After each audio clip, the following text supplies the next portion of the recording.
now. Yeah, yeah.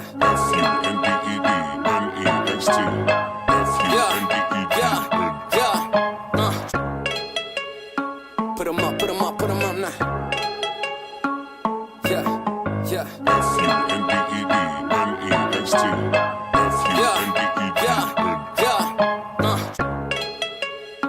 Put 'em up, put 'em up, put 'em up now.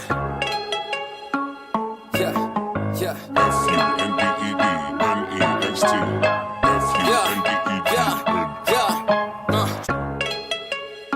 Put 'em up, put 'em up, put 'em up now. Yeah, yeah.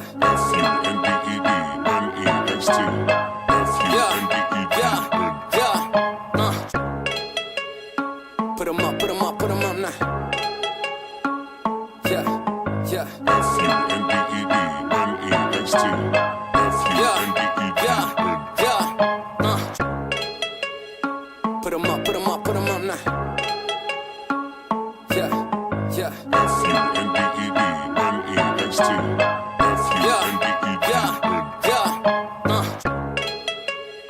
Put 'em up, put 'em up, put 'em up now.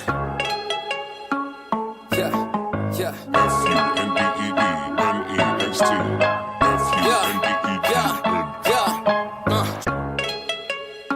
Put 'em up, put 'em up, put 'em up now. Yeah, yeah.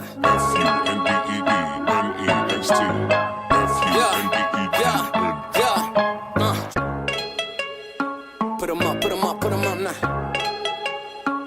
Yeah, yeah.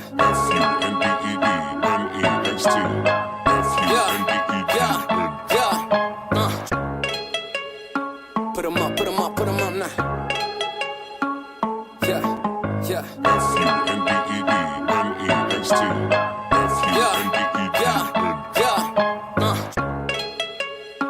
Put 'em up, put 'em up, put 'em up now.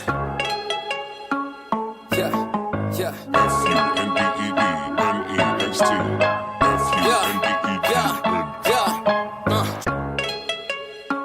Put 'em up, put 'em up, put 'em up now. Yeah, yeah.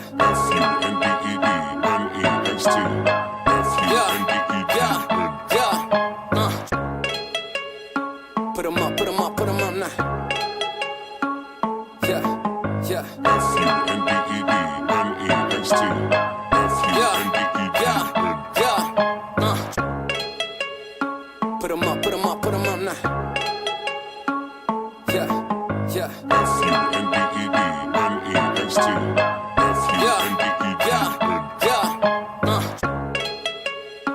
Put 'em up, put 'em up, put 'em up now. Yeah, yeah.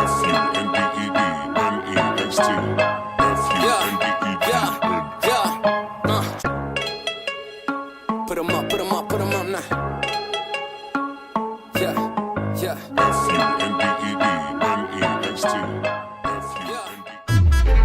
How much is the reward share on Funded Next? Can you explain the difference between CFDs and futures? Is it okay if I don't close my trades overnight? How can I convince my wife I'm a good trader? Do I always need to set a stop loss? Can I test Funded Next for free? How do I request a withdrawal? If I trade gold, do I actually own gold? Can I touch it? Can you help me with the KYC process? Does Funded Next offer any certificates? Is there any way to skip the challenge phase? Is it okay to trade right before or after news drops? I passed my challenge. Congratulations on passing your Funded Next challenge. Wishing you the best of luck as you move forward with your trading journey.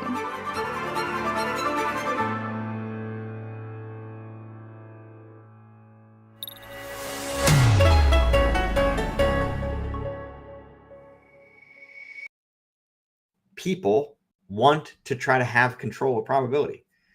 You can't, right? You can increase probability by increasing your edge, by tapping into, next level of performance, right? You're not like a slot machine with a built-in edge. You're a human slot machine that has an edge that can vary from wildly profitable to not. So here you are trying to game the system. You're trying to guess whether the coin's going to flip heads or tails. That is not the game you should be playing. The game you should be playing is see an opportunity that aligns with my edge, take it, hammer it and close it when you can, right? And that, like that's your job. And as many as you can. Right? There's 100 of those in a month. Take all 100 and see where the chips land, because the odds are at that point, right? In a world that never slows down, the Rapid take charge with precision and speed. Because Rapid isn't just fast, it's focused, it's controlled, it's calculated. When opportunity appears, you move fast. You move Rapid. Introducing Funded Next Futures. Rapid. Designed for speed. No daily loss limit. No consistency rule. Just you and the edge you create.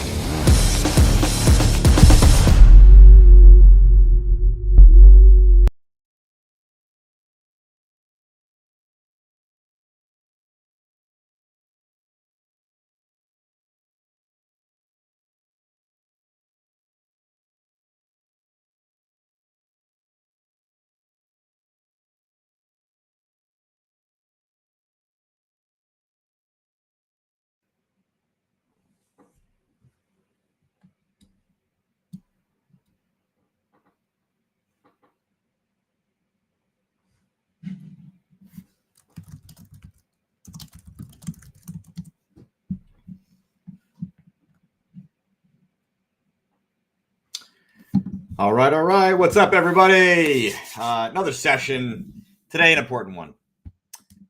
Being able to handle losing better. Look, losing is a reality in trading. So you handle it well, you're off to a poor start here. So we're going to talk about how to do that better today. But as always, I'm going to be answering your questions because that's primarily what I want to do. I want to help each and every one of you take tangible steps to better your trading. Now, I'm not going to do that from a technical or strategic standpoint. I am going to do that from a mental standpoint, building better discipline, better emotional control, better understanding about how to actually navigate the very important side of trading, right? This trading psychology, mental game side that many traders struggle to do properly. So, at any point, throw into the chat your questions. But in the meantime, let me know how you're doing. I see lots of hellos. Hello to all of you. Good stuff. Welcome. Let me know how you're doing. What's the latest and greatest, or maybe the not so great? Where are you struggling? What's kind of noodling on your mind here? I see people coming in from around the world, which is awesome, and joining us on multiple platforms, which is super cool as well. All right. So as we get into how to handle losses better, I want you to think about this in a slightly different lens. Many of you look at trading in too myopic, too narrow of a lens, too narrow of a focus. You look at the goal of making money every day, not as just a goal, but seemingly as an expectation, seemingly as the thing that you want to happen.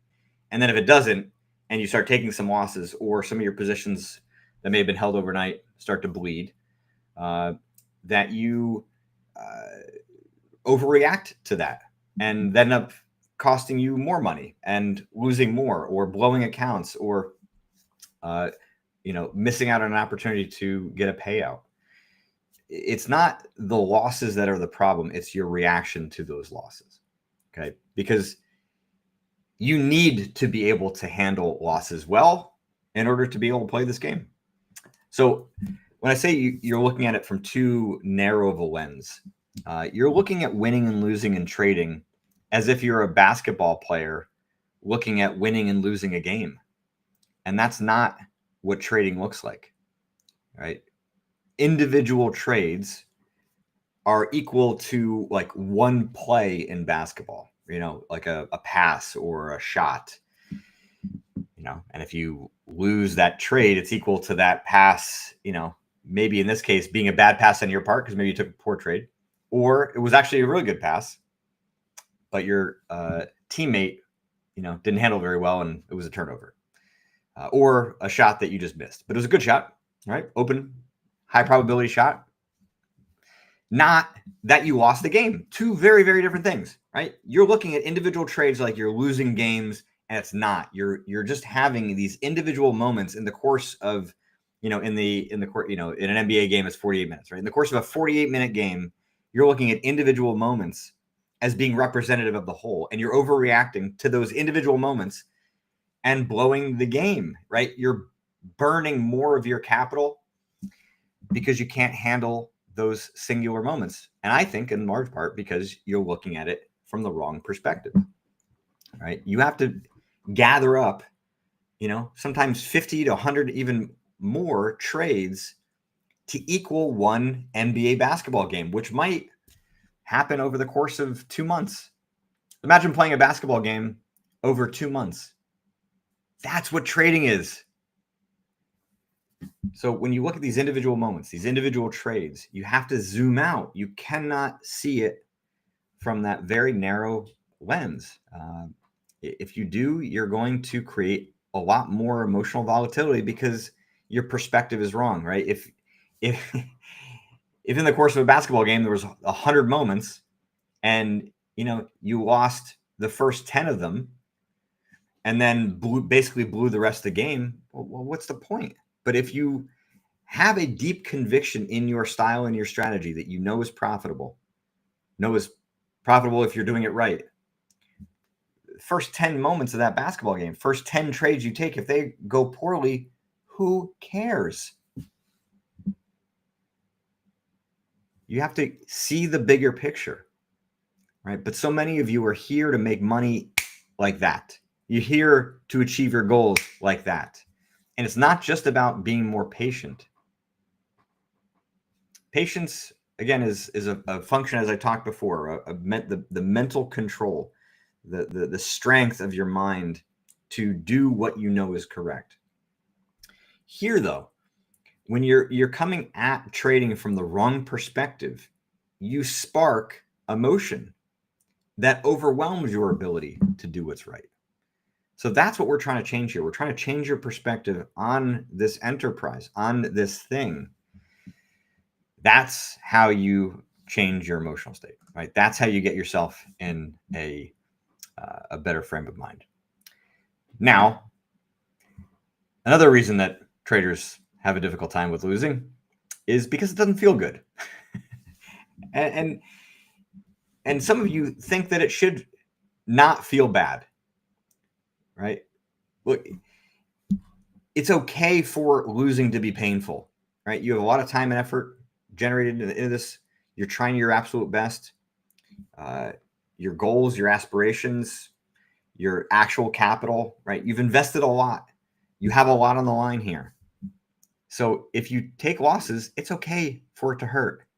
It's okay if somebody punches you in the face for it to hurt, right? But boxers and those in competitive sparring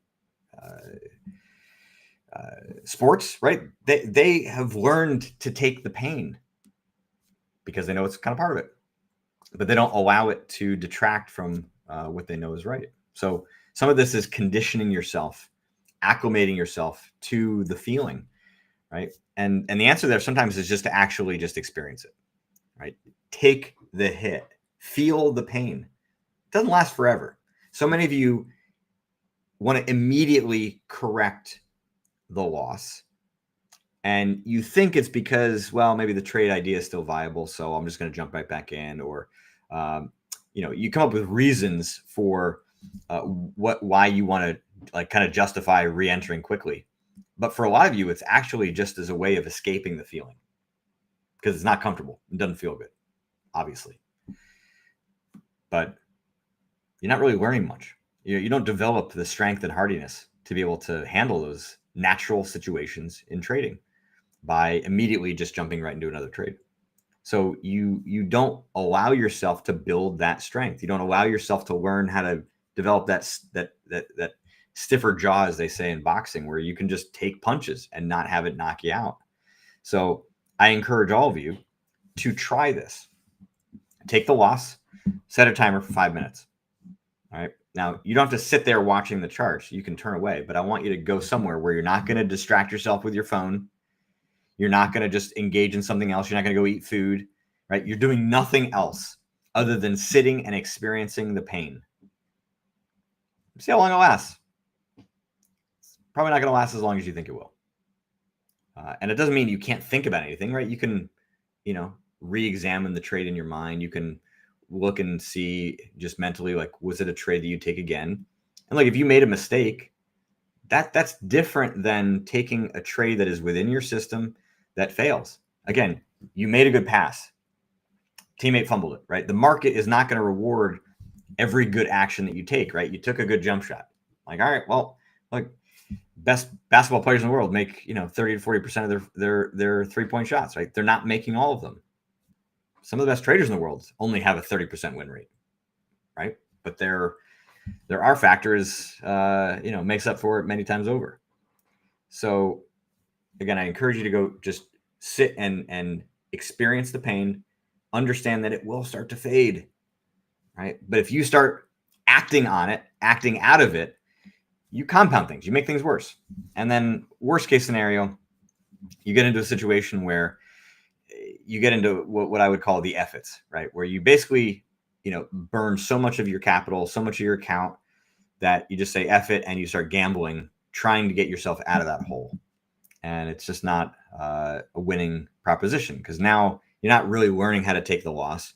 You're not learning how to deal with an inherent part of trading.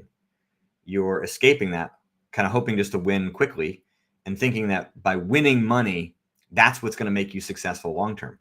And I would argue that it is essential that you learn how to take losses and let that be a bigger guide for you in terms of determining your long-term success, right? If you can't take losses, it is going to be very, very difficult for you to be a successful trader long-term.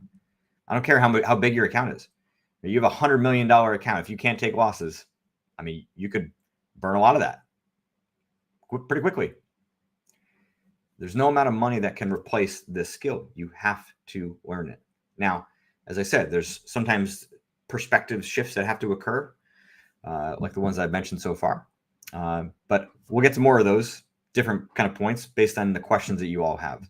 So let's start with some questions here now, specifically about handling losses. Throw in some scenarios where you individually have difficulty handling losses. What are the situations where that's most likely to be the case? For some of you, it's not in every scenario that you hate losing. Sometimes it's only when you're in a bit of a drawdown, only after you've blown a couple of accounts, only after you're, or maybe like, on the verge of getting a payout, or your first payout, or after you've gotten funded, right? Circumstances sometimes can expose these underlying weak points, right? Sometimes it's as we get closer to our goals, right? The losses feel more painful as we seemingly are tripping at the finish line.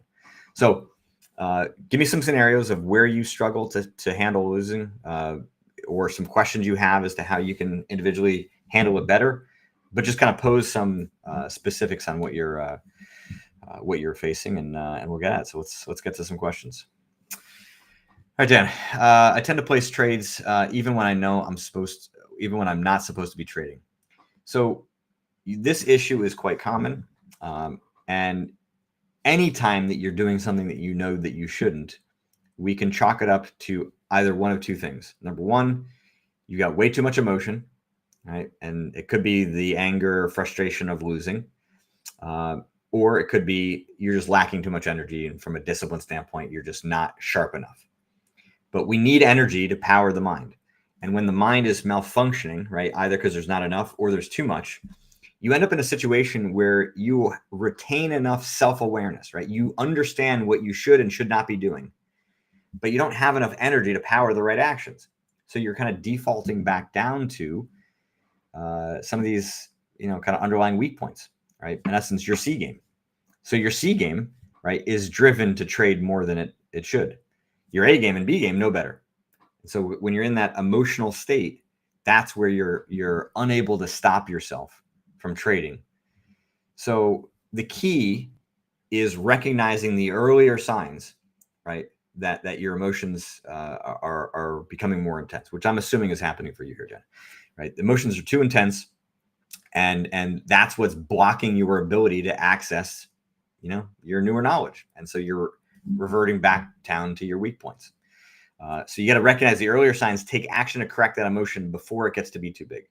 That's the only way that you're going to be able to get ahead of this. Because once you get into the spot where you know that you're not supposed to be trading, but you still are anyway, you have to reduce the emotion in a significant way. And generally that means actually walking away, right? Taking a break, even if it's for 5 or 10 minutes, which is not ideal, but you've reached a point where it's certainly more ideal than taking trades that you shouldn't do.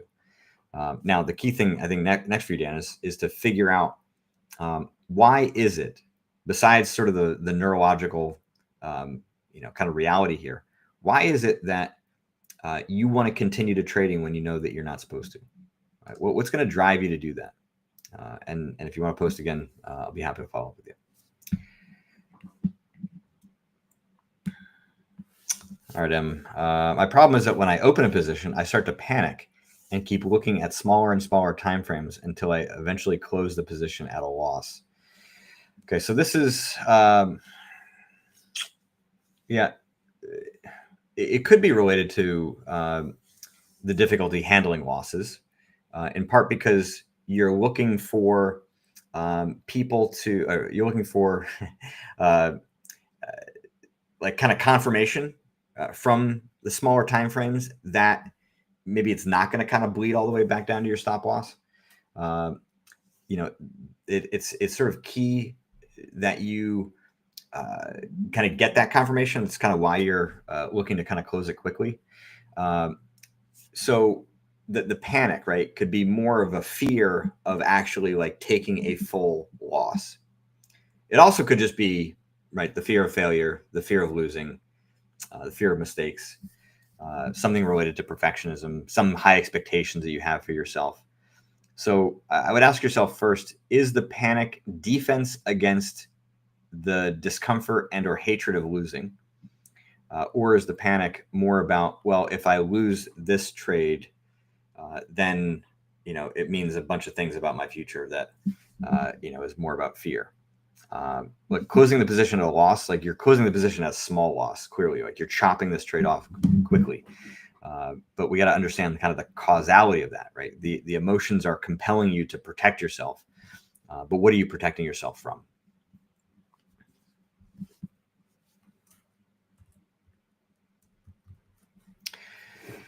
All right. It pains to lose, but it's part of the game that keeps you to be on your toes. Agreed. I mean, I think it should strengthen your focus on making the right trades, right? You're taking the right trades, you are decreasing the probability that you're going to lose as much, right? I mean, take the right trades, you're going to lose. Take the wrong trades, you're going to lose more. Welcome from Dubai. At times, a trade has hit a stop loss while I was away from the computer. I've then entered another trade without proper analysis, which led to even bigger losses. Common problem. So clearly there's a hatred of losing here, right? Or a desire to make back the money quickly. Sometimes it's more confidence related. Like if you were away from the computer and had the position kind of stop you out, maybe there's a feeling like you did something wrong, and then taking another trade immediately is a way of trying to like correct the problem, right? Like immediately get out of your mistake, out of the kind of hole that you felt like you dug yourself into, because maybe if you were in front of the computer, you would have been able to do something different, which again is a manipulation of the mind trying to find a way to avoid losses or mistakes, which you cannot do, right? Like the only people that I've seen that have been able to avoid losses or avoid significant losses are traders who put on very long-term structural trades. And generally, these are more of the institutional traders that have tools that you all don't. So if you're day trading, you are going to lose. There's just no way around that. So your mind is going to constantly kind of look for BS, just lies, to try to get you to think that there could have been something you could have done differently, and maybe jumping right in again is going to be that way to avoid it.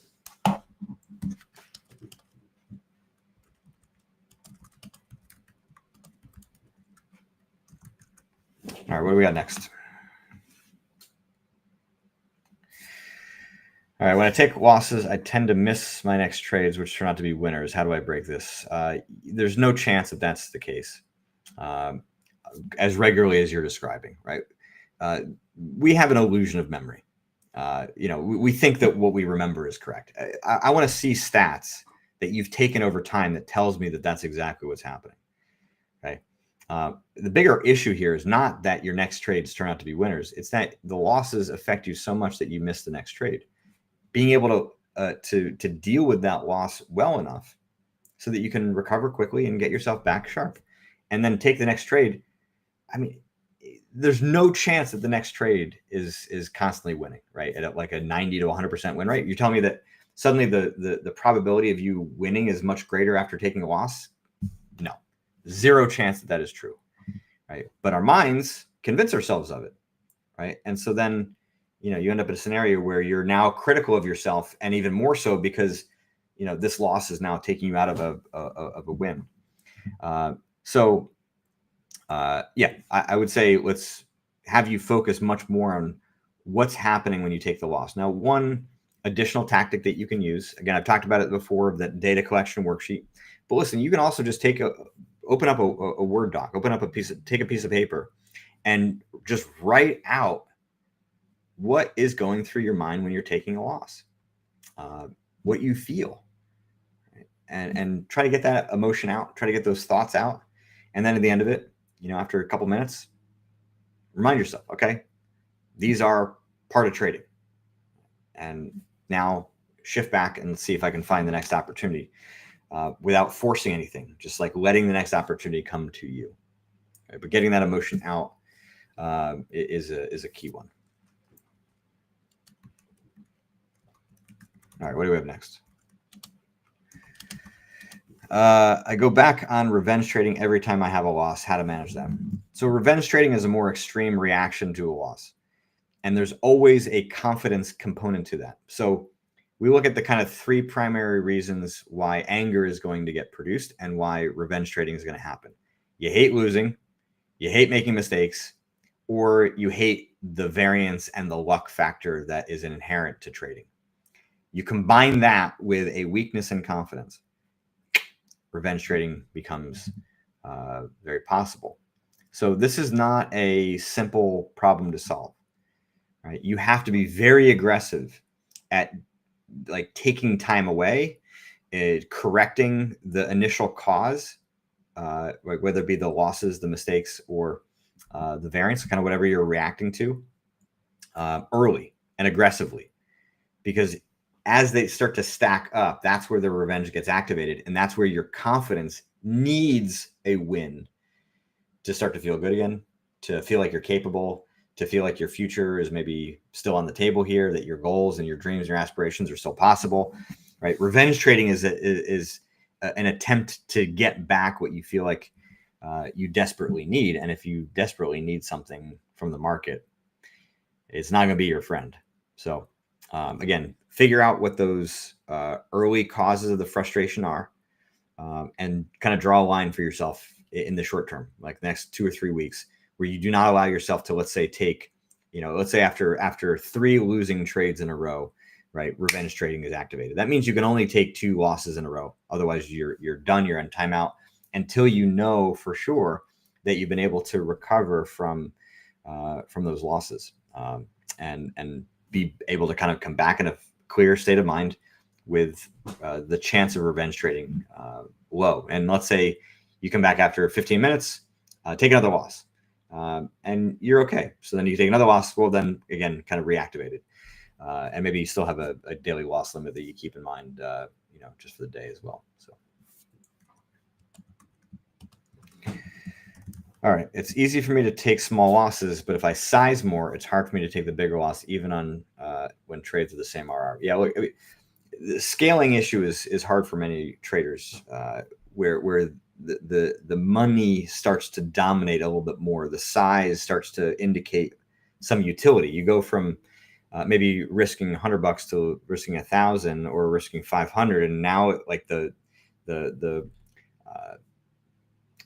utility of that money starts to kind of jump out, right? It becomes more noteworthy. You again start to get a little bit closer to your goals, and so I think it's again okay for it to hurt. There's more on the line now, but can you continue to trade well? Can you manage that in the near term?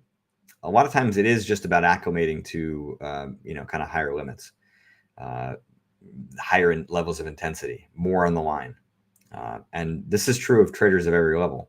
I work with a client who's up 8 figures this year, and it's nearly 5x what he's made in previous years. It's a bit different, right?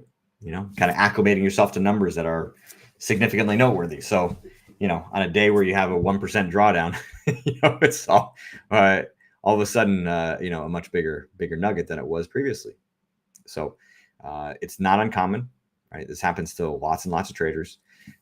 So part of it is that acclimation, but the more important piece is, can you continue to hold the line? So again, use the tactic I was just describing, where you're kind of writing out your thoughts, writing out your emotions, get it out, then take it and eat the loss, and don't allow it to affect the next trade, even if it means that you need some time to recover. That's okay, right? You're kind of building some strength and hardiness here. That doesn't have to happen instantaneously. Like, give yourself 2, 3, 4 weeks here to steadily make some progress with it. It doesn't have to happen instantaneously.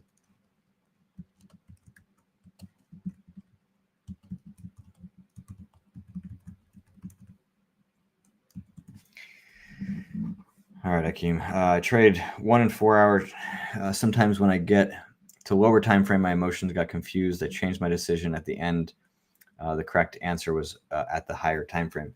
So some of this is a distrust in your strategy or system. You think that the lower time frames are going to tell you something that for you they're not going to. Okay, there's lots of different ways to make money. That's the beauty of trading, right? There's so much diversity out there in terms of how you can do it. And so for you, your style includes those higher time frames. That's what you're looking for. So like anytime that you have the urge, right? The urge to go down to a lower time frame. Stop yourself and ask why. Why am I doing this? Why am I going against the system and strategy that I know is correct? There's a reason for it. It's not random, right? Maybe it's that you think that the lower time frame is going to tell you something. And then when it turns out, you find out, well, it can't, or it's not. And that's what the confusion is coming from. You're looking for a lower time frame for something that it's not going to give you. Maybe the lower time frame is about a bit more certainty that you were right. But again, I mean, it's a bit of a conflict if you're trading on different time frames, looking for confirmation on a lower time frame. Now that can happen sometimes, and I've had clients who have described how they'll often use lower time frames to help with more precision in their entries. But it seems like you're maybe kind of doing that already, going from a 4 to a 1 hour chart. So.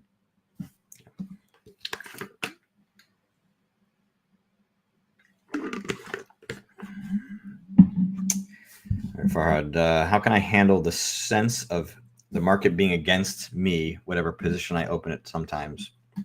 That really irritates me, and I know I make crazy decisions after. Okay. There's research that describes how people in general believe that they're cursed. And when you have an existing perception that luck or variance is against you, that you are inherently unlucky, you are going to seek out information that is going to confirm that perspective, and you're going to toss out information that is going to negate that perspective. Okay, it's called the confirmation bias. A lot of times we talk about the confirmation bias in trading with regards to directional bias, but believing that you are inherently unlucky or lucky follows the same thing. Right? There are people who think that they're super lucky, and they end up taking much more risk. They become overconfident, as we've talked previously, right? And they end up, having some big outsized losses because they didn't see the bad luck coming, because they believed that they were inherently lucky. So when you have that perspective, it's going to create that kind of false confirmation. Now, I think you have to ask yourself, where has that perspective come from? Is it something that has been borne out in your personal life, right? Has there been things that have been maybe particularly significant in your life that have confirmed that view that you're, unlucky, or that, people are out to get me? Maybe there's some legitimacy in that. But if you're bringing that perspective into trading, that bias is going to significantly alter your decisions, and that's what you're seeing here. So, not like an easy thing to solve, because we don't know if it's just this sort of confirmation bias where you, are like kind of like looking for control. Sometimes it is just as simple as that. You don't have full control of winning, but you do have a little bit more control of losing. And so thinking that the market's against me, can be a way of excusing bad strategy, bad tactics, an unprofitable edge.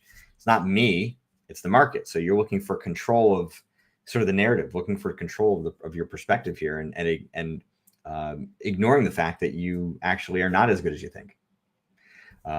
Or it could be that there's something personal, right? And to kind of work through that is a little bit kind of beyond the scope of our work today, but there's certainly lots of resources out there that can help with that, if that's where you find it. What is the best way to learn from losses, especially when you are susceptible to mistakes due to fear of losing or being wrong, considering you are now in financial and psychological drawdown? Look, I don't think it's necessarily about learning from losses in your question here. I think if you are making mistakes that are causing losses, then the learning has to come as to why it is that you're like losing is affecting you so much that it then compels you to make mistakes. That's where the learning comes from. A lot of times there actually isn't a lot to learn from losses. Now, look, some traders who are a little bit kind of farther along the curve, have a strategy that has been proven profitable in different market conditions. They might play a little bit of small ball, right? They might not go for, their full 2 or 3 R. They might, just go for, kind of a 1-to-1 R scenario, but then they've made that kind of calculation because that's how they're able to continue to make money in market conditions that aren't totally right for their strategy. So the learning there from losses is about kind of the market conditions and what adaptations you need to make to your strategy to continue to, do well.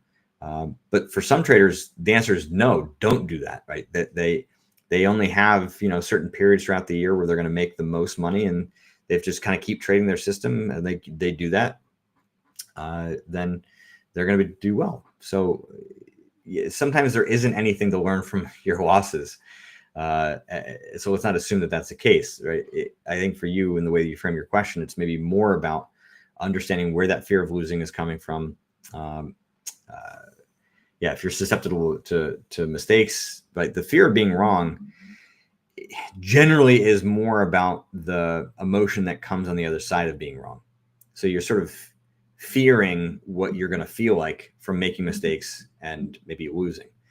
And oftentimes that includes a lot of self-criticism. It can include a lot of shame, a lot of doubt, a lot of confusion, loss of confidence, loss of motivation. So again, kind of fear is best kind of viewed as protection. Understand a little bit better what you're protecting yourself from, and work through those issues so you can kind of push yourself to handle losses or handle those situations with more poise, because you don't have to defend against that as much.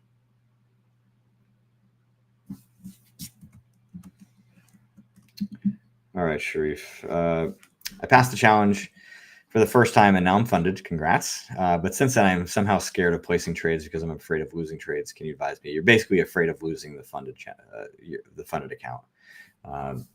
And that's okay. It makes sense. I'm sure you worked pretty hard to get it. Got this nice new shiny toy that you don't want to have somebody take back from you. It makes perfect sense. I think you've got to look a little bit more longer term here. What are your goals? I don't think your goal was to just get funded. That was one of the goals you had. So chop that off, check that checkbox there.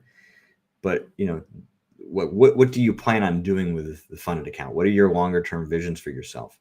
And if you're allowing the fear to paralyze you, then you're obviously not giving yourself the opportunity to continue to work your way through the kind of learning curve, the growth period that traders need to go through in order to become successful long term, which is, I assume, kind of what you're after here.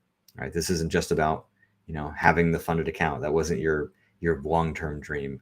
Right? The dream was to be able to make some solid money and to be able to do something with that, or to maybe become a full-time trader. Like, there's lots of options for you out there.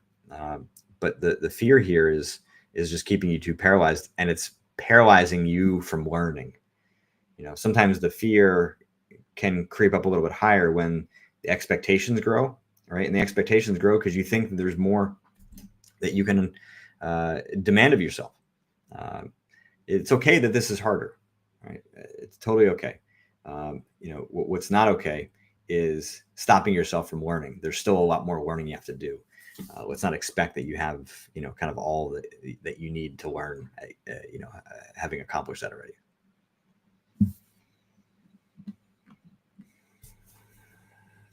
All right. I'm okay with losing, but I can't hold on to winners. I tend to jump out too fast, even before it goes to my TP. Very common problem. Sometimes the problem is because you're okay with losing when a position just kind of chops around and was never really kind of, very much green, and then, just kind of stops you out. It's like, okay. But when you actually have theoretically kind of money in your hand, right, this unrealized P&L, feels like it's yours. And so then if it were to reverse and stop you out, or even reverse and, you chop it out at break even, it feels like you've now lost what you thought was yours. And so maybe you only are able to handle losses in the previous scenarios, but you're not able to handle losses when you actually had something. So a part of the problem here is getting too attached to that unrealized profit, thinking that it's yours. Right? So the correction there is like the money or the profit or the win is only yours once you hit that full TP. Think of chopping out, a 50% win. Let's say you make 1 hour versus 2. That's not a win, right? You didn't make anything there, because, as I've talked in previous sessions, by continually chopping your profitability, you are diminishing your chance of being successful long term. So the fear is protecting you from success. Being able to hold, these positions is again another key skill. So it's great that you're able to handle losses in some scenarios. You got to be able to handle losses when inevitably there will be times where you had a target get 80% of the way to your TP and then reverse and stop you out. That is going to happen. But again, if your strategy is really profitable, it's like accounting for those scenarios, right? Your profit margin is accounting for scenarios like that. Much like if you were a retail business where, there's going to be some returns, right? I'm going to have some sales, and then people are going to come back in and return, what they bought. It's like, all right, it sucks, but it's going to happen. But your business should be built in a way that the profit margin is still there and accounting for those returns, right? And of course, you're trying to minimize the frequency with which they happen. But that's you got to run the business, run your trading business in the way that it is able to maximize profitability. And what you're doing is not doing that. And it's not only reducing your short-term profitability, but it's obviously decreasing your chances of being able to thrive long-term. And that to me is the more important piece.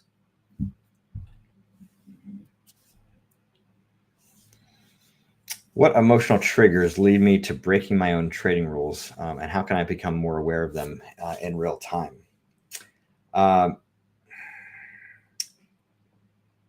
First of all, I don't know you well enough to know what they are, so I can theorize. But the easiest way to do that is to use that data collection worksheet that I've shown before. And since I've mentioned it already a couple times today, let me pull it up, and he will do the screen share here. And you can find this worksheet on my website, jaredtendler.com/worksheets, freely available there. But as you'll see, it's not a very complicated one, so you don't necessarily need to do that. Let's get this here.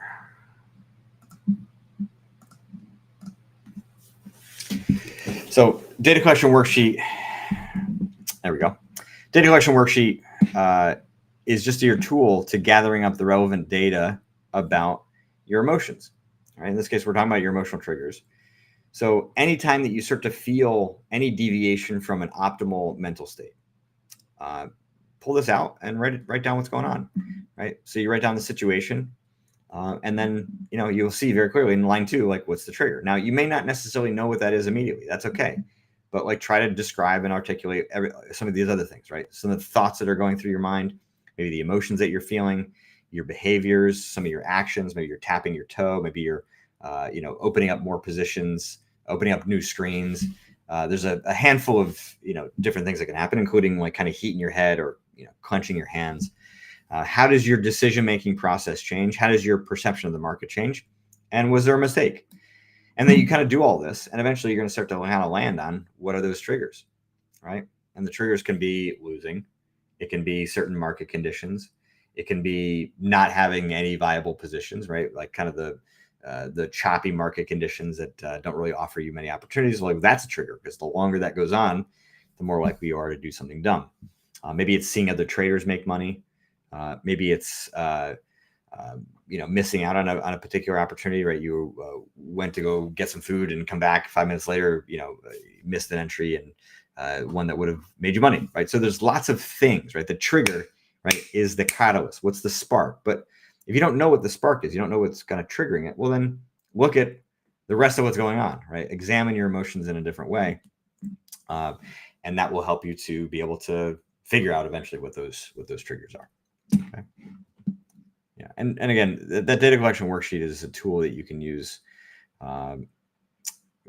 really for almost any mental game issue. And specifically, if you want to help, if you need help creating some separation from your emotional reactions, it's really, really simple and easy to do. And it helps you to see more clearly kind of what you're experiencing. Because sometimes when it's kind of just swirling in our minds, or we're kind of feeling those emotions intensively, it's hard to create that separation to get your mind to click back online and know what to do and kind of translate your thoughts into actions. Data collection worksheet helps to create that separation. Makes things a little more clear for you. All right. All right, Nitha, you have this problem. I can't make peace with my loss. I always tried hard to recover the same day. While doing that, I add more losses. What should you do? So maybe you can't make peace with your loss because you feel like you have full control over winning money every day. I have no problem with you trying to recover from a loss, but you got to do it the right way, right? If you're adding to more losses, then you really can't hate losing that much, right? Because anybody that really hates losing is not going to create more losses. It means that you have to have some belief either about yourself or about the market that is not true. That is then compelling you to feel like you've got the justification to keep trying. And I would suspect that you believe that you have the control to make money every day, or you expect yourself to make money every day. And that's the thing that you're trying to correct, right? Get back down to the truth, which is, again, trading is like a 2-month-long basketball game. It's not a loss. It's just, a situation that didn't go your way. It's, yes, factually you lost money, but the way that your profit margin is baked in, that's just a part of the game, the ups and downs of it, right? There's some degree of understanding about the kind of the lens with which trading is, that's key. Or it's uncover those underlying biases, like the expectation of making money or the belief that you have control to make money every day. There could be a couple others, but yeah, that's the flaw that you got to kind of tease out here. Incorrect.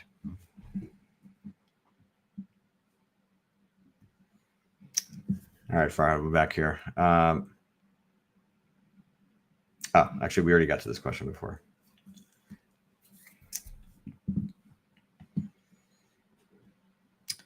All right, Michelle. Even though I know that my strategy for news or events, I still trade the regular hours that always made me confused. Unlike with major news, I can see it so clearly. So stubbornness. Not exactly sure what you're asking here. It's clearly there's a conflict in what you think you should do versus what you are doing. So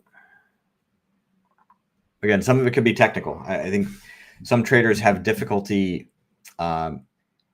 where they think news events should kind of impact their style, and they don't. I actually had a client very recently who we were discussing this. It's like he does not trade news events well, and frankly, his style is somewhat agnostic to it.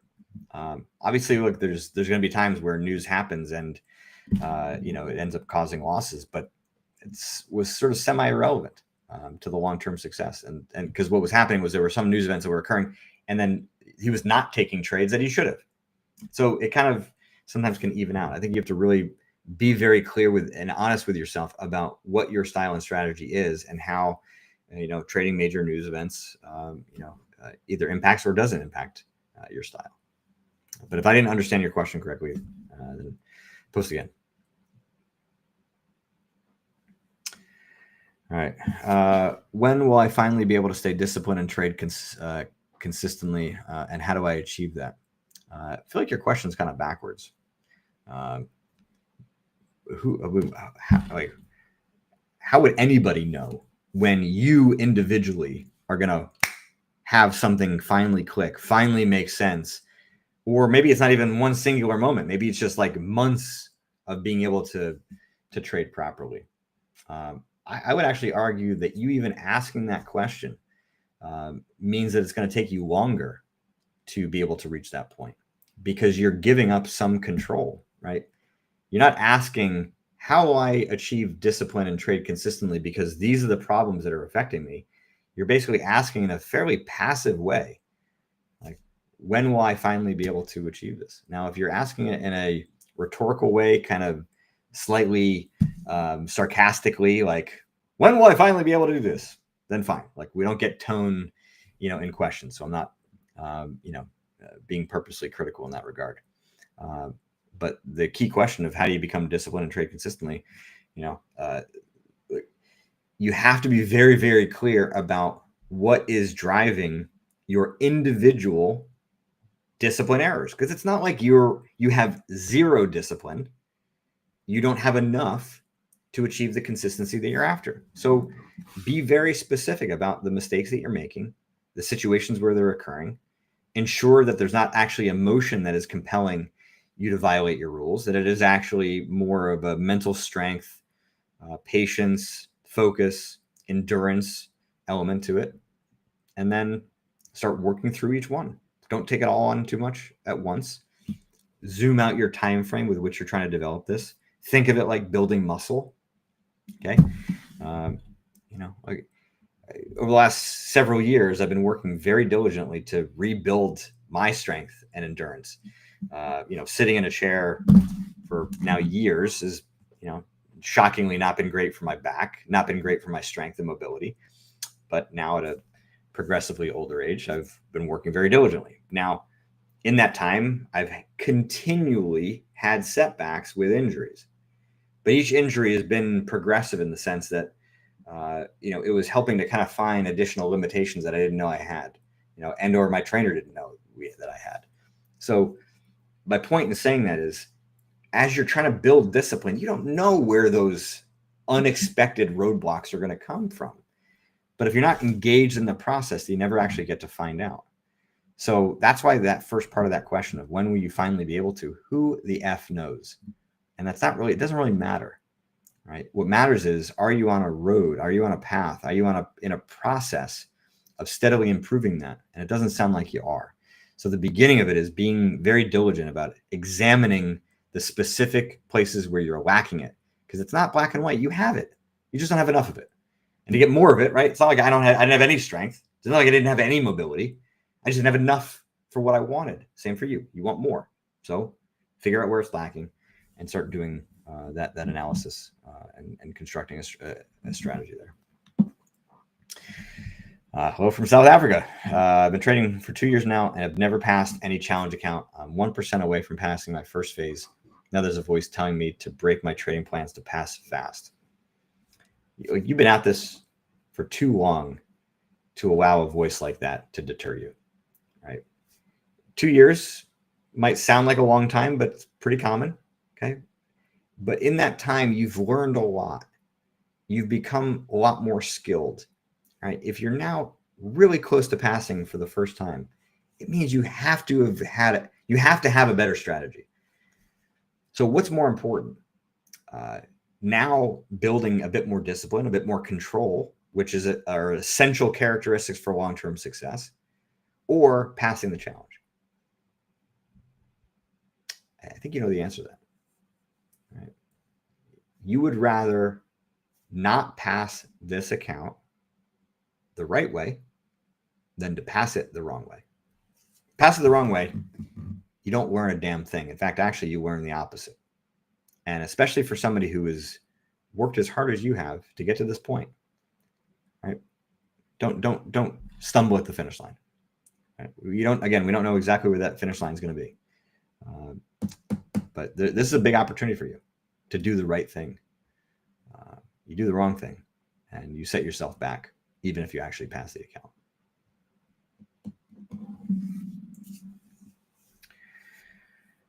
Why do I get very good results on replay? Pass the Fund Next challenge 5 times, but lose the live accounts in 1 to 2 days. Can't manage to be profitable. Emotions, man. Look, replay demo accounts. It's not real trading, right? It's practice. You're playing basketball, playing a pickup game where it doesn't really matter, or just out there shooting by yourself. You're playing a practice round in a golf tournament, before a golf tournament. It's not the actual tournament, right? So your struggle is that you likely don't have enough mental and emotional control to be able to manage live trading. And that's okay. It's intense. It happens to a lot of traders. It's hard.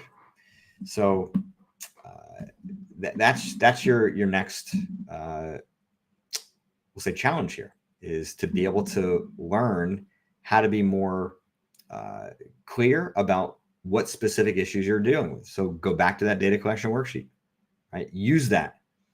And maybe even in the demo account. Like, take it more seriously. Like, feel like it's real. Now, it will never feel as real as a live account, but if it gets you 10 to 20% closer, well, then it gives you an opportunity to better understand kind of what you're dealing with, what you have to correct, and maybe actually even begin to develop a strategy to correct that stuff there, so that when you get a live account, you're better prepared. Right now, you're just getting steamrolled by your emotions and not in a position to actually make some tangible gains with them.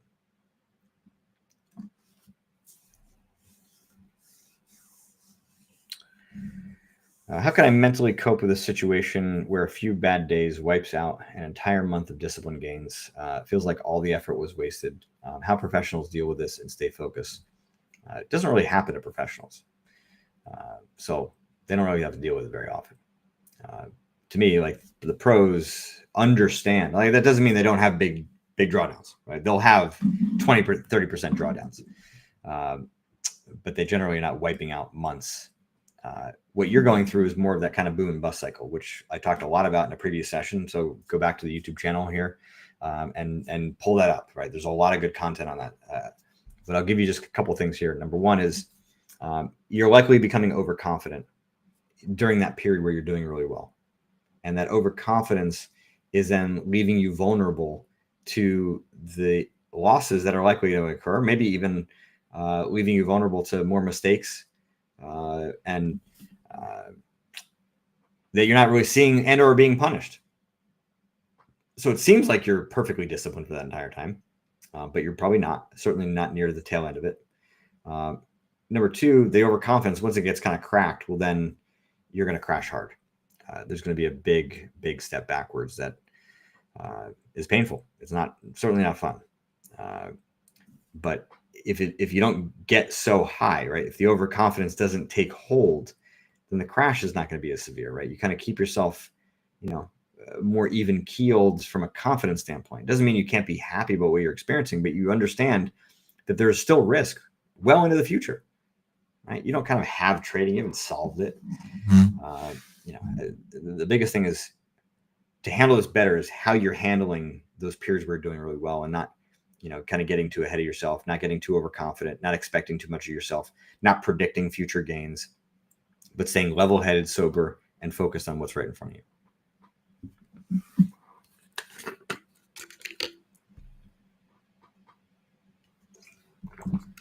All right. If we include cycle structure in the strategy, but still face performance drops at times, what can we do besides changing the strategy? Should we try other instruments? Not my area of expertise, unfortunately. All right, I only deal with the mental and emotional stuff, and this is not my purview here. So. Do heartbreaks teach the same kind of lessons as other losses in life? That's a big question here. I suppose so. I think life can teach you lessons.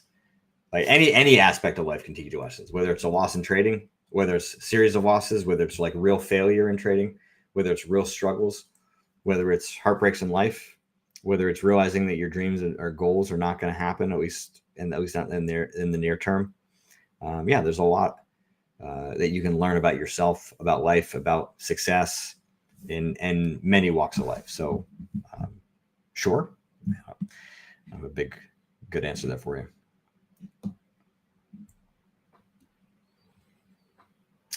All right. Yeah, you're very welcome, Morris. Happy to help.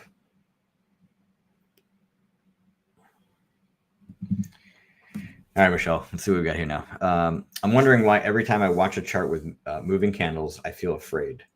I can't understand them. There's something about candlesticks that give me anxiety and makes me lose confidence. I'm assuming that you're using other charting styles. I don't know what it is particularly about candles. Again, same thing I mentioned earlier. It's the beauty of trading. There's lots of different styles out there in terms of how to make money, and there's lots of different charting software out there. Find the ones that make sense for you. Maybe the anxiety is something that we'll never actually know, but it's just reflective of the lack of alignment. Maybe the anxiety is there because you feel like you need to use candlesticks, and you don't. There's lots of other ways to look at charting.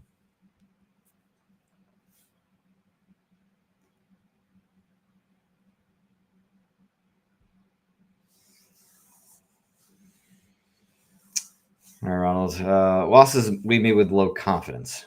That's why when my setup appears, I often lack the confidence, leaving me either to close out early or doubt myself. How can I build my confidence?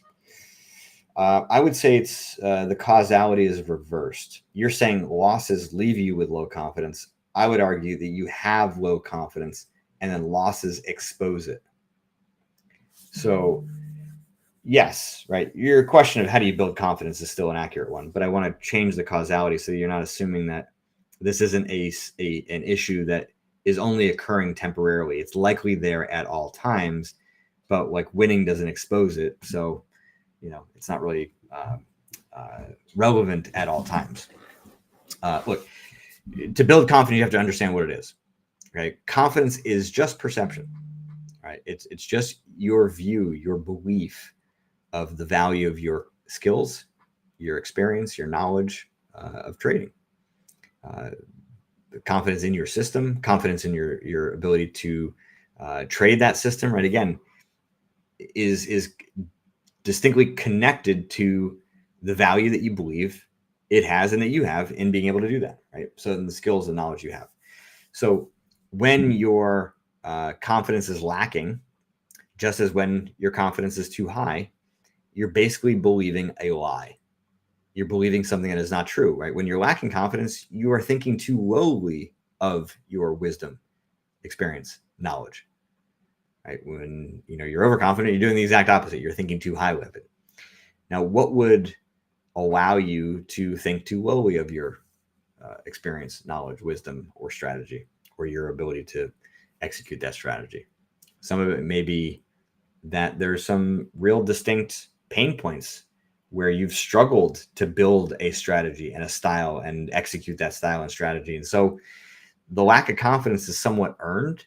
Like it's not irrational, but like even if that's the case, you can still feel confident about yourself in being able to continue to learn from those mistakes and to level yourself up. But sometimes through that process, you've factually become a lot better of a trader. Your wisdom, knowledge, experience, and skills are factually a lot stronger, but yet you're maybe held back by some bigger losses, held back by some peers where you really struggled. And they're still kind of haunting you in a sense, undermining you, thinking that you're not quite good enough yet. Confidence sometimes is a lagging indicator of skill. You've gotten a lot better, but yeah, you don't really believe it. And sometimes that's because of the real struggles you've had and the fact that they can really kind of wear you down. Now, people with very high expectations, I think this happens to more so. Those high expectations create a lot of self-criticism. You're oftentimes falling short of your standards, and it just creates a lot of chaos. So the low confidence is, again, a function of a misperception. I've given you a few ideas as to what can cause that misperception, but I go into very, very precise detail in the mental game of trading, in chapter 7 of a very long list of reasons for why traders not only lack confidence in general, but also can lose it too. So I would strongly suggest kind of looking closely at that. And the building of confidence really is just a function of building the right perspective, the right perception. That creates the lens for your emotions to naturally be more lined up with your actual knowledge and skills, right? That's where the misalignment either creates a lack of confidence or overconfidence, right? And so that's how you build confidence. It's not about building it from a strength standpoint. The strength, if anything, is just the connection to reality. The more realistic you are, the more stable and consistent your confidence will be.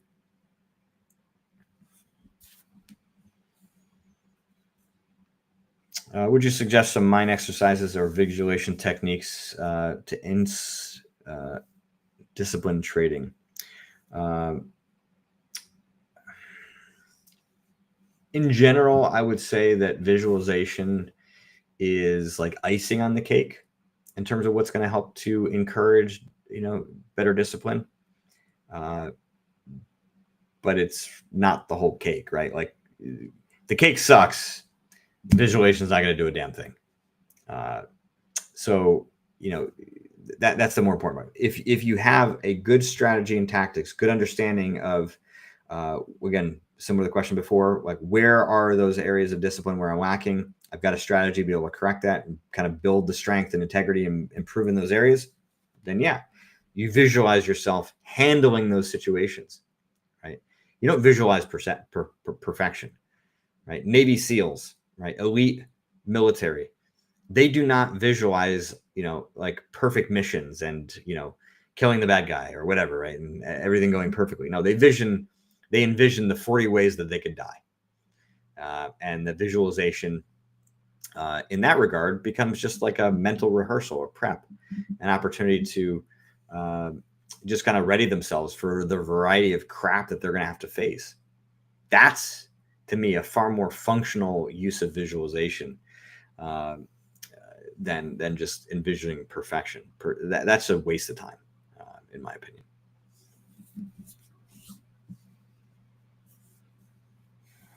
All right, Eddie. I'm definitely guilty sometimes of trying to force my strategy to fit the charts rather than waiting for the perfect setup.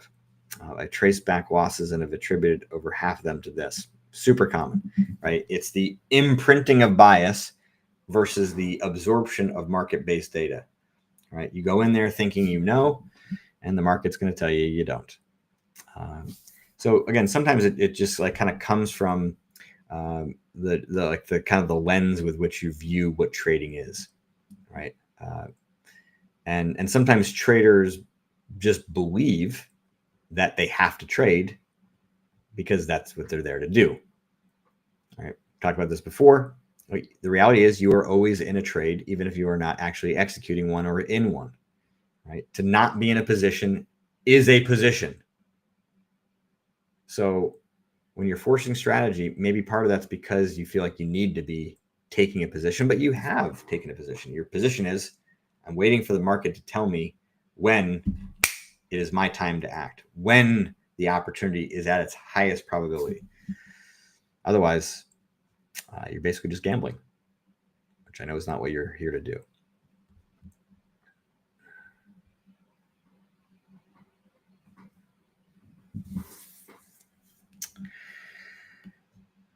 Running after so many gurus prevent me from developing my personal way. My goal is to trade at market open when TV is closed. What do you think about it? I'm not going to get into individual styles of how to trade. In fact, actually, if anything, you just reinforced the problem that you started with. Right here, you are now asking me rather than developing your own personal way. What does it matter what my opinion is? That's the whole point, right? I would strongly encourage you to understand why it is that you are running after those gurus. You're almost kind of saying it in a slightly passive way, like running over after so many gurus has prevented me from developing my own personal way. Another way of saying it is that I have sought the advice of gurus and discounted my own style, or discounted the desire or drive to create my own individual style. That's what you're saying. But you're kind of saying it in a way that's actually encouraging the problem. So I think you've got to understand why it is that you think other people know better than you. Look, the reality is some of them may. But maybe you've spent enough time now where it's about consolidating what you've already learned and then seeing for yourself where the holes are in your strategy. And if you can see for yourself where the holes are in your strategy, then you can be a more sophisticated consumer of content. You go out there looking for somebody who's going to help you with your specific issue in your specific strategy, rather than maybe you've been out here kind of looking for something that's just going to make money quickly and easily, not that hard. And so you've been kind of looking for others to, trade off of, right? You're just going to kind of copy trade their style or strategy. And generally speaking, you don't want to do that. If you're copy trading somebody, that you're not a trader. You're hoping and wishing that you can just kind of continue to, make money off of their wake, right? You're a smaller boat riding in the wake of a cruise ship, just hoping that they're going to try to take you along. But if you're not paying very, very close attention, you end up kind of off track quickly, right? And then but figure out why it is that you're seeking help from other people and discounting it for yourself. That's the only way you're going to get your answer. And I'm not giving you, and I wouldn't suggest you look for any other answer until you start to really examine what you have now in your own strategy, because nobody else can even give you the answer to where the holes are. You have to figure that out. And the only way to do that is really some self-examination, some real strategic examination. If you need help doing that work, well, that's different. But the specific work, nobody else can do but you.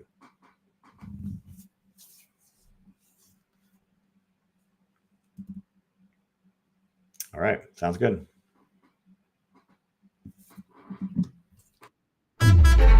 How much is the reward share on Funded Next? Can you explain the difference between CFDs and futures?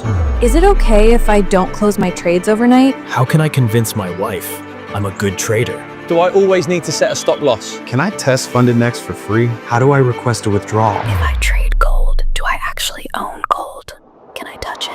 Can you help me with the KYC process? Does Funded Next offer any certificates? Is there any way to skip the challenge phase? Is it okay to trade right before or after news drops? I passed my challenge. Congratulations on passing your Funded Next challenge. Wishing you the best of luck as you move forward with your trading journey.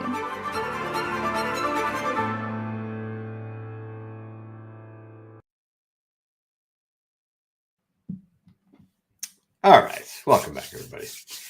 We're in the home stretch here, so keep chucking your questions in the chat. We've got a lot of good ones so far today, which is awesome.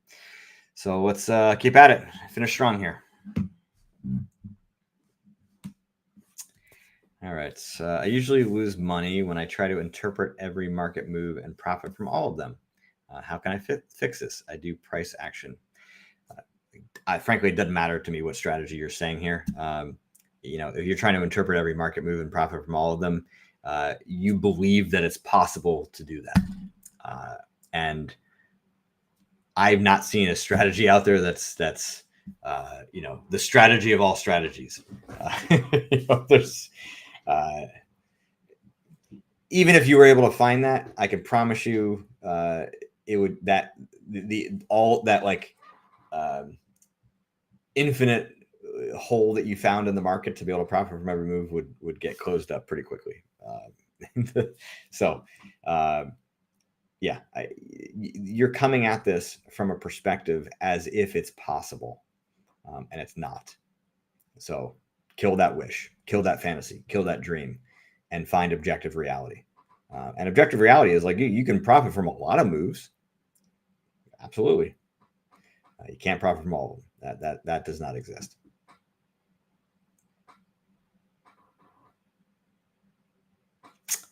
When I enter in the trade, I fear too much. My heart starts beating and hands are shaking all the time. Please have advice how to overcome this.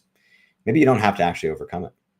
Maybe you just have to learn to tolerate it, much like I've said today, and being able to kind of take the punch, and being able to handle losses. Sometimes trading is just about acclimating yourself to the stress and intensity of it. It's okay that you care a lot, right? The heart beating, your hand shaking is an indication of how much you care. All right. And that's okay. It's okay to care a lot. But certainly for you, much rather than the opposite. Now, is your heart beating, your hand shaking material? It's only material if it causes you to, kind of panic, close the trade, or to not trade your system. Look, if you're handle it fine, just experience it. It's like being on a roller coaster, right? It's going to have some intensity to it. So it's not a problem. Now, again, it becomes a problem if you're meddling with your strategy. So you can post more if that's the case, but otherwise just accept that is common, normal, and perfectly okay.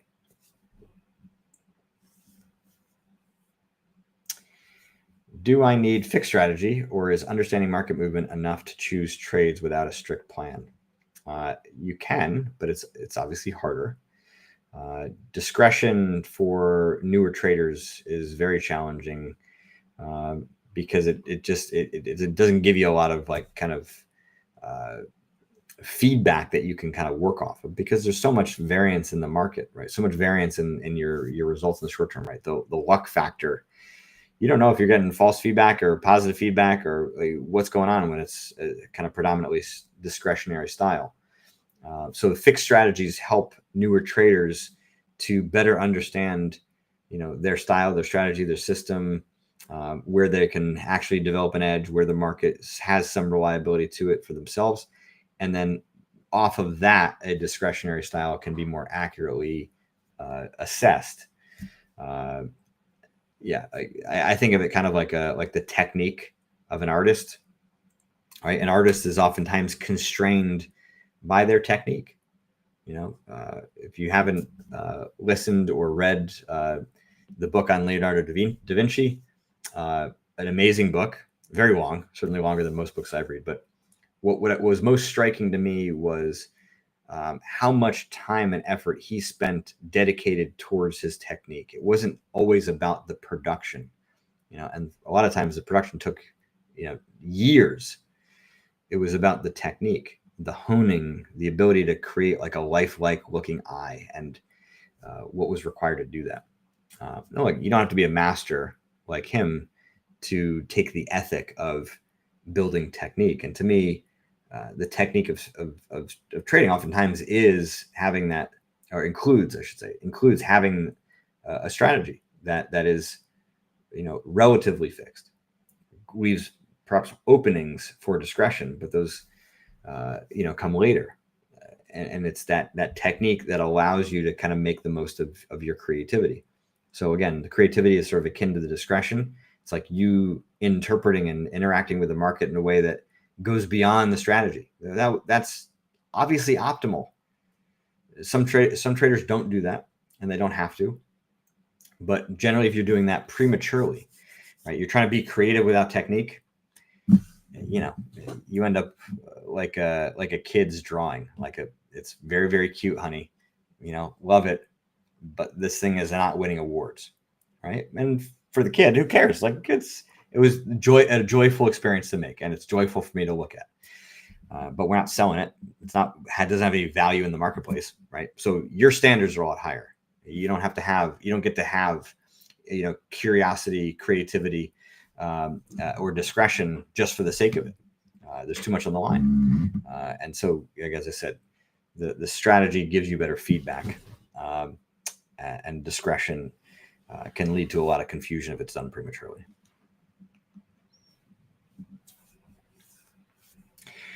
My goal is to face my loss and make peace with them. You answered my very straight. How to make peace with my loss. Thank you. You're very welcome. Happy to help. Tanzania, awesome. Question is emotional can be controlled by reading psychology books? Basically, can emotion be controlled by reading psychology books? Can you build bigger muscles by reading a fitness book? Obviously not.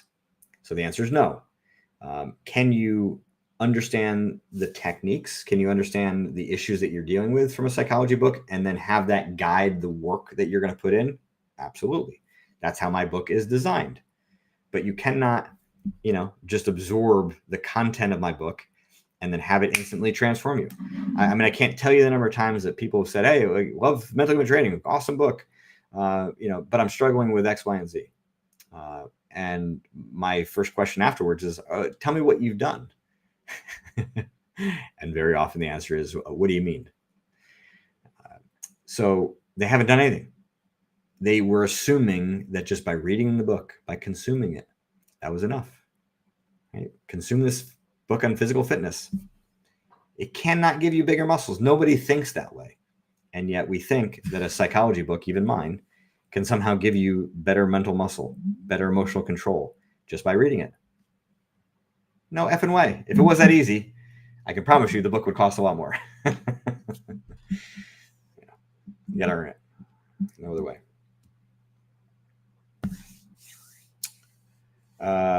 Okay, nice. You want the those are paintings. No, Etsy, nothing too crazy.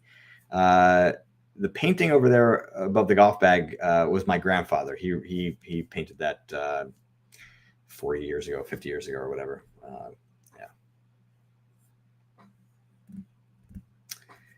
Omar from Mexico, welcome. Could you give us 2 to 3 tools to develop our probabilistic mind? Actually, 2 books on my shelf. On the Edge by Nate Silver, awesome book, as well as Fooled by Randomness, Nassim Taleb. 2 great books. Trading in the Zone is also a great book. It does talk about kind of the probabilistic nature of trading more specifically.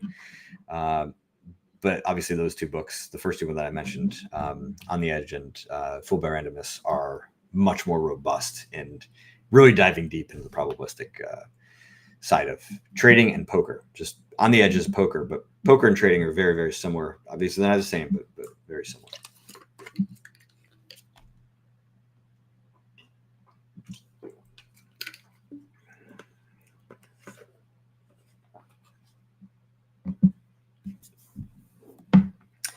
What else we got here, Obi? All right. The difference between a gambler and a trader is psychology. Same tools, different level of control.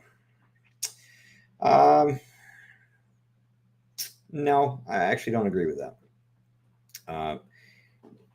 The difference between a gambler and a trader is that a gambler is betting on a negative edge. A trader is betting on a profitable edge. Now, a gambler could have a profitable edge, and then psychology is the thing that then makes that strategy unprofitable because of their execution of it. Look, psychology is not the most important thing here. You have to have a winning, profitable strategy. I cannot create that for you. I can help you to exercise and flex that, to use it and help you to not be a gambler. But no, a gambler is somebody who's betting on a negative edge. A trader is somebody who's betting on a positive edge. Is journaling every trade essential for consistency? You're asking how to develop consistency. Well, then your actions should follow that. So yes, journaling every trade creates accountability. You want to be accountable for every single trade you take. Well, then you're going to learn a lot from every single trade you take. And look, the trade journal doesn't have to be a deep examination in the middle of the trading day. It just means that you're accounting for it properly, right? But if you just don't account for it, only in your mind, there's not as much of a responsibility for it. Yeah. So consistent action is what helps to create consistency. What do you think of people who take trading as a side hustle? It's awesome. I mean, like many other side hustles, don't have as much freedom or as much upside, right? This is a side hustle where you're building equity in yourself that you have the potential to leverage in the future, right? It's like you're buying into a business with, a lot of upside. The problem is that a lot of people take up trading as a side hustle looking for a way to make easy money. So it's not the act of trading as a side hustle, it's the intent and how you approach it that's the problem. So look, if you look at it with the diligence and work ethic to create, upside, heck yeah. I mean, look, one of the reasons I write books is almost like a side hustle for me. Like I see the equity that I can build and the profit that I can generate from that. So writing is a great tool for me because I basically am writing in the evening and other times a day where I'm not chopping out a lot of my, kind of regular business. And so here I get to kind of create this sort of side hustle thing that's going to, pay dividends in both, in the future. And it's effectively the same thing, right? You can build this skill that you can, wield at, different moments of the day and, make some good side income. Heck yeah, I'm all for it. But you got to do it the right way. And it's probably going to take you a decent chunk of time. It took me 4 years to write The Mental Game of Trading. 4 years, right? How many of you are willing to put in 4 years to build a business on the side before it really becomes profitable? I think that's the bigger problem, right? Many of you are looking for it to pay off now, right? You don't have the diligence and the patience to do it the right way, and that's the bigger problem than the reality is that you only have a small amount of time to be able to do it. All right, we're getting shorter on time here, so let's get your last questions in here. Make sure we get to as many as we can before we wrap up for this week. I think managing expectations too is a good step to reduce the emotional stress of trading. I'm hung up on the word managing.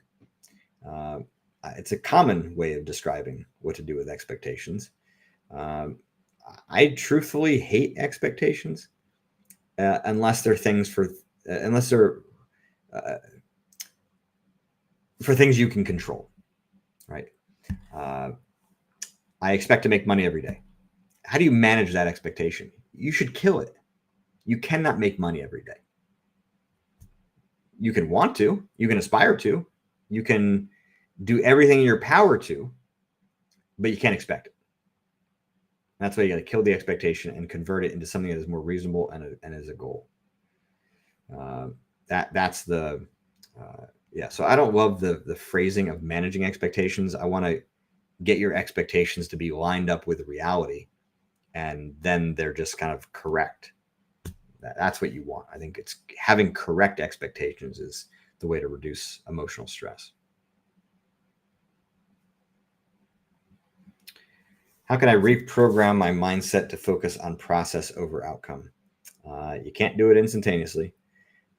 And generally speaking, it's about repetition significantly over time, right? Again, right now you have a lot of skill in focusing on outcome, focusing on results, focusing on P&L, right? That muscle is very strong.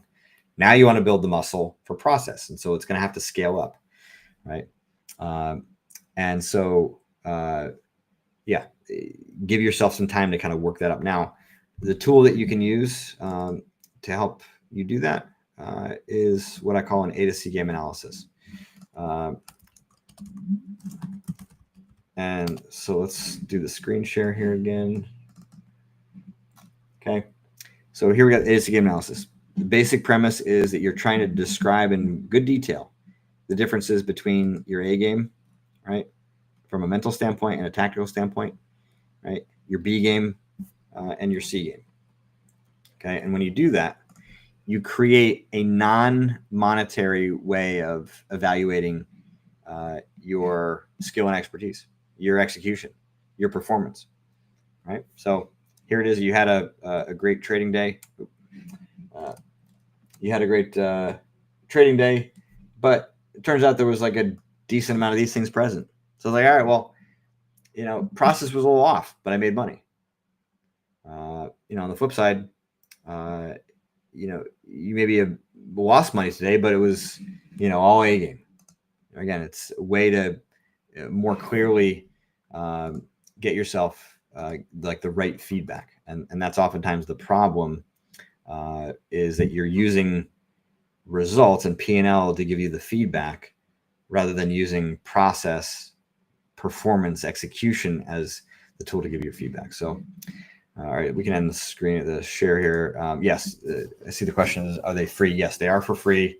But again, it's not a very complicated construct. But if you want to get them, jaredtendler.com/worksheets. I know the link was posted earlier. Give us a sample of a psychology journal if you don't mind. I don't have one that I can readily access. But what I would say is the key points of a psychological journal is, number one, give yourself a grade, give yourself some feedback on how you were able to improve or how you did relative to your goals, right? Relative to the things that you're working on, right? So, just very quickly kind of capturing how you performed relative to what you're working on, right? Very simple and easy way to get started. Number two, what did you do poorly? What mistakes were made? What issues did you see come up? And then number three, how can you improve on those for the next trading session or trade day? That cycle kind of gives you some feedback, lets you know what you did well, recognizes what you could do better, and then gives you some aspiration in terms of how you're going to actually do that. And then you go try it out. But the other way of doing it too is just a straight, just like brain dump, emotional dump, just getting all the emotion out. It doesn't even have to be structured. There's some good value to just having that content get kind of poured out of your head, so to speak.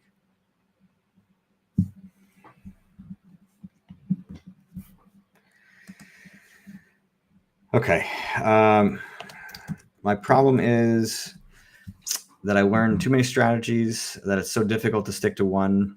Kind of like learning how to drive for various drivers before getting your driver's license, conflicting trades. Yeah. I get it. So this is sort of less of a psychological question and more of a learning issue.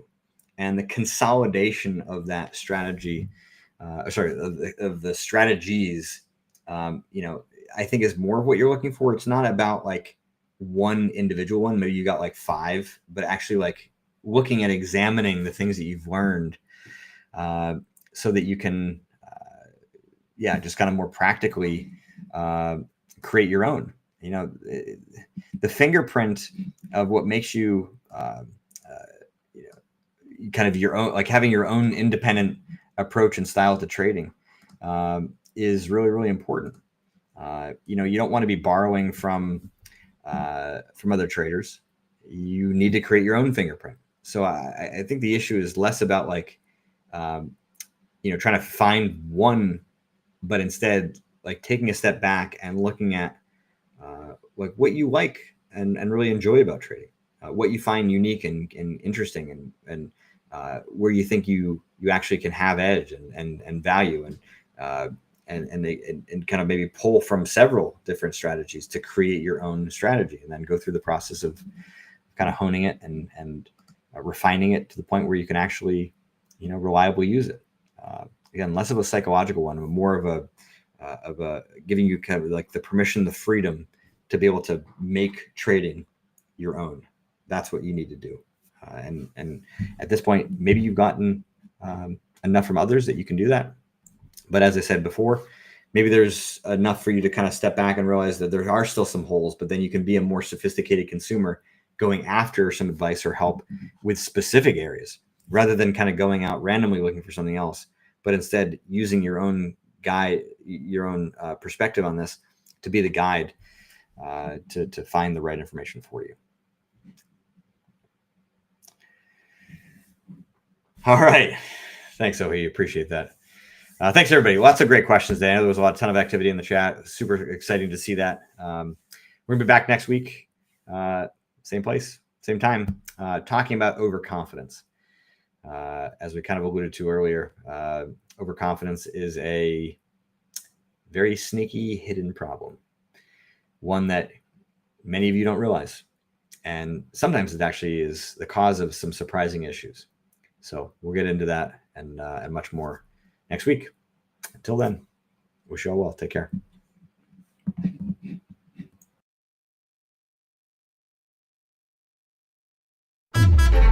How much is the reward share on Funded Next? Can you explain the difference between CFDs and futures?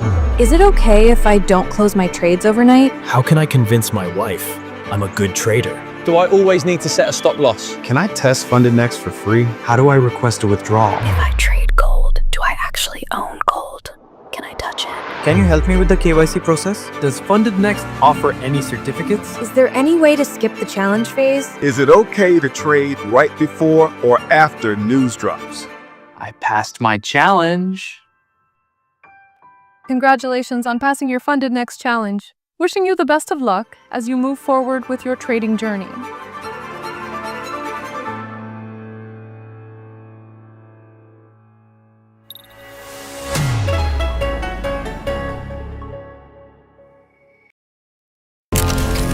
In a world that never slows down, the Rapid take charge with precision and speed.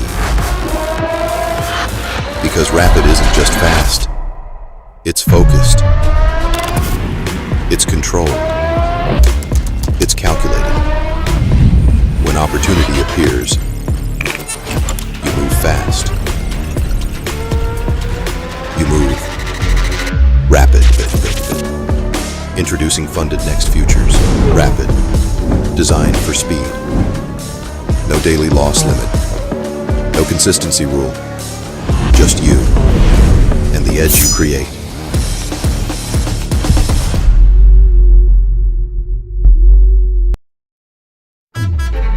How much is the reward share on Funded Next? Can you explain the difference between CFDs and futures? Is it okay if I don't close my trades overnight? How can I convince my wife I'm a good trader? Do I always need to set a stop loss? Can I test Funded Next for free? How do I request a withdrawal? If I trade gold, do I actually own gold? Can I touch it? Can you help me with the KYC process? Does Funded Next offer any certificates? Is there any way to skip the challenge phase? Is it okay to trade right before or after news drops? I passed my challenge. Congratulations on passing your Funded Next challenge. Wishing you the best of luck as you move forward with your trading journey.